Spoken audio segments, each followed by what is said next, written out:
Привет всем за Bugarden. I'm Russian and I'll tell my tales from the Russian point of view because we also want to be heard. When I started hearing that Netflix added more diversity into the Shadow and Bone series, I got cautiously optimistic. Now, I did not expect to have a great representation of Russian culture. God knows we have enough reasons to stop hoping. But considering the current policies of Hollywood and the general push towards better Asian representation in the United States, I hope that Russian minorities will get a better treatment.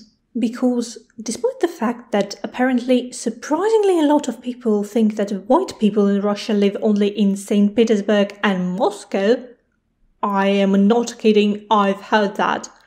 Despite that, the foreign media generally ignores Russian minorities. I think the best example I can give is the oh-so-creatively titled Siberia movie with Keanu Reeves, which partially takes place in Yakutia. And something that you might want to know is that many minorities in Russia have their own cinema production studios, with Yakutian being the biggest and most famous of them. So I naively assumed that America's studio may cooperate with local actors to make the movie more unique and authentic. But surprise, surprise, 70% of the region's population was just ignored, and instead we got your stereotypical bad Russian evil guys. So I was hoping that Shadow and Bone series could become a breakthrough moment for some minority cultures. Now I realized that despite the fact that Shadow and Bone trilogy is inspired by Russia, it was never actually intended to be for Russians. The story always had American audience in mind. So if Asian Americans think that they got an adequate representation and that important issues were addressed, more power to them. I am sincerely happy for them. I truly mean it.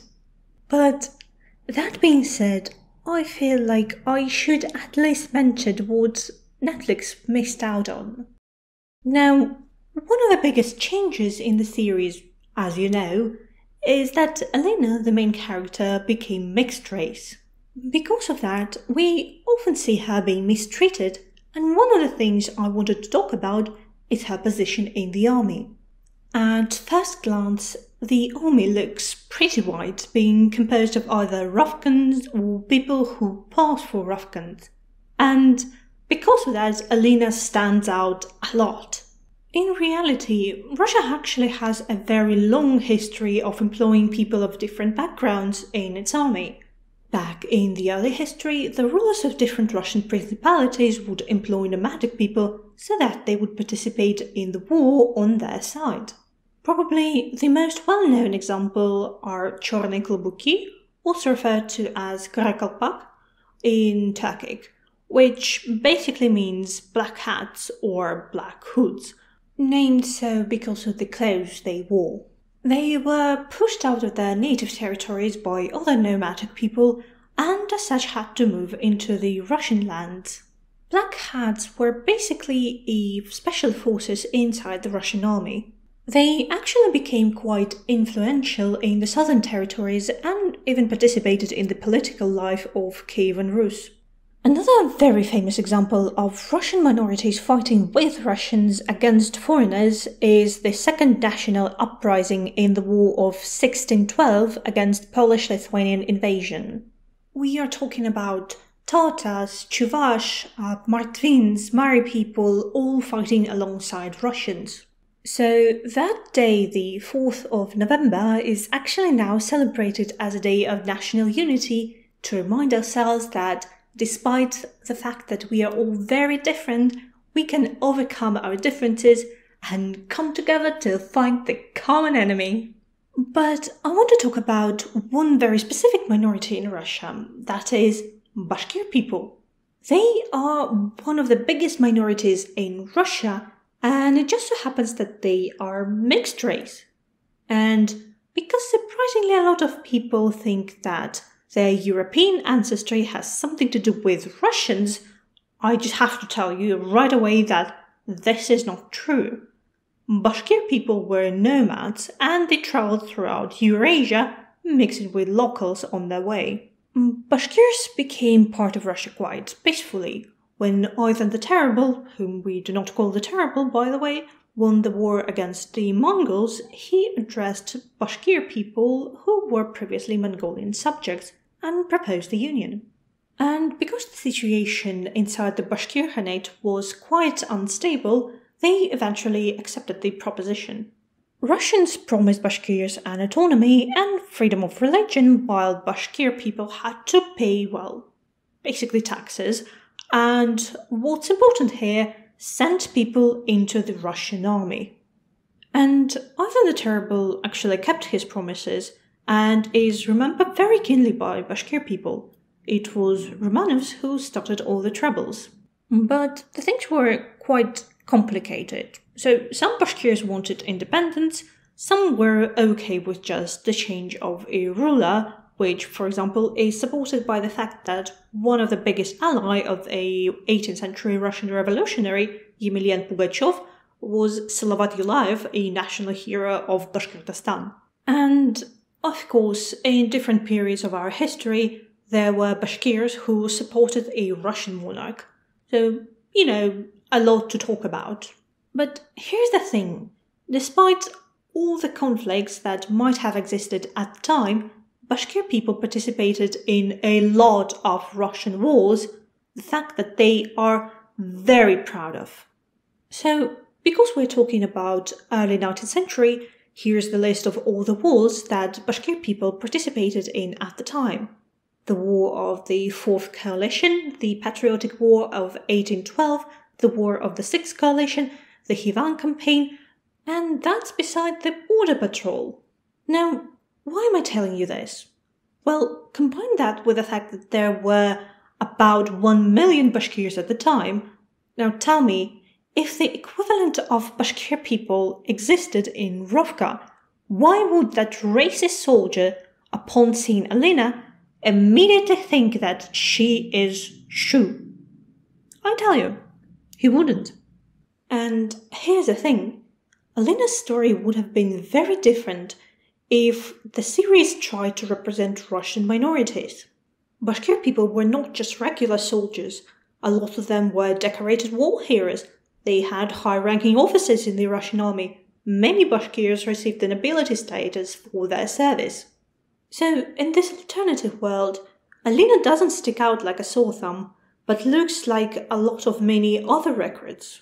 And sure, it doesn't mean that there can't be racist people, but it's one thing to be racist towards one girl, and it's very different to show your racist self in an army with thousands upon thousands of mixed-race people.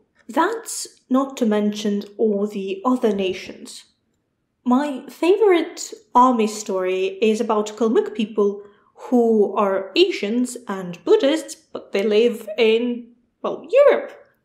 And during the war with Sweden, supposedly, they scared the hell out of Swedes by riding camels into the battle.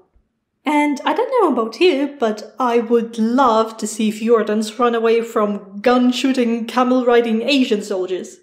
And I think that the story where Alina needs to pass for another nationality is no less interesting than her standing out because of her looks.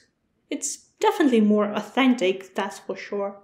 And, of course, I know that Rovka is only based on Russia and not a historical depiction of it, but it doesn't sit right with me that Netflix made such a big deal about Alina being mixed race, yet did not consider a history and culture of actual mixed race people from Russia.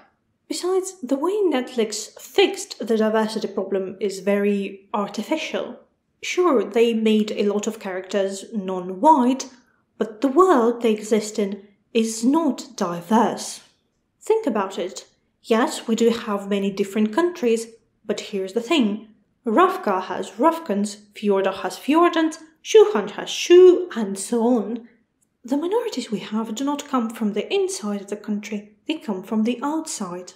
Suli are the only one that seem to be an actual minority without its proper country. From what I understand, they are based on Romani people, but the way they are presented is so stereotypical. They are carnival performers and fortune tellers who are, of course, not liked by the government. But did you know that early 19th century was actually a peak of Romani culture in Russia? Russians were obsessed with Romani. People wrote poems and novels about them, painted their portraits, dedicated songs to them. Очи черные, очи жгучие, очи страшные и прекрасные. And the performance of Romani people was to die for. I mean it. There was a saying at the time, a Russian dies twice, first for the motherland, second after hearing a Romani. They sang in restaurants and theatres. Some people would even go straight into their camps to hear them perform. But most interestingly is that Russian aristocrats were absolutely crazy about Romani women. Some of the girls would be taken as high-level mistresses, while others would eventually become official wives. For example, Lev Tolstoy's uncle actually married a Romani woman. So already we have a very different story to tell. And yes, I understand that we don't have to go this deep, but don't tell me that this is less interesting and worthy of your attention than what we got in the actual series. Besides, not all Romani were the same. So Central Asian Romani were different from those who lived in big Russian cities, and they in turn were different from, let's say, Servitka Roma, who mostly led a sedentary life. So, you see what I mean? There is no cultural evolution. Different nations do not leave their impact on their neighbours. Let's take Ravka and Shuhan. We know that these borders are constantly shifting depending on who is winning or losing a war. But how does this impact the settlements inside these borders? Sure, Netflix added mixed-race children, but how does it affect the culture, language, worldview of the people? Did Shu influence seep into Ravka? Did Ravkan culture affect Shuhan? This reminds me of the city of Harbin, for example. It was built by Russians in the 19th century, but eventually ended up in China. So, Russians had an icon of St. Nicholas at a train station, but Chinese locals did not know who St. Nicholas is. So, they named him an old man of the train station and started creating a mythology around his image. Another interesting thing about intermixture of cultures I want to mention is the story of Taz people. This nation appeared in the 19th century due to Chinese hunters having children with local Udege and Nanai women.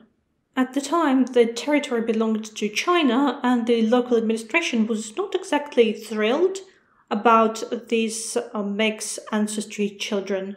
But then the ownership switched, and Russians did not really have any problems with those people. Something very interesting about Taz people is that despite assimilating a lot of Chinese culture and traditions, they had a very different attitude towards women. So Taz women did not stay at home, but would go hunting with other men. And don't get me wrong, I do not in any way, shape or form expect Americans to know about Taz people. But this video is titled Ethnic Representation That Could Have Been, and I think this story deserves some attention as well. And sure, Taz people will not appear in Shadow and Bone series, but who knows? Maybe someone else will tell their tale. At the end of the day, I guess what I'm trying to say is that Netflix had a possibility to depict some amazing cultures, and it's so sad that they didn't go for it. Well, that's not actually it, but it's enough for today. So subscribe if you want to learn more, and thanks for listening. Пока-пока!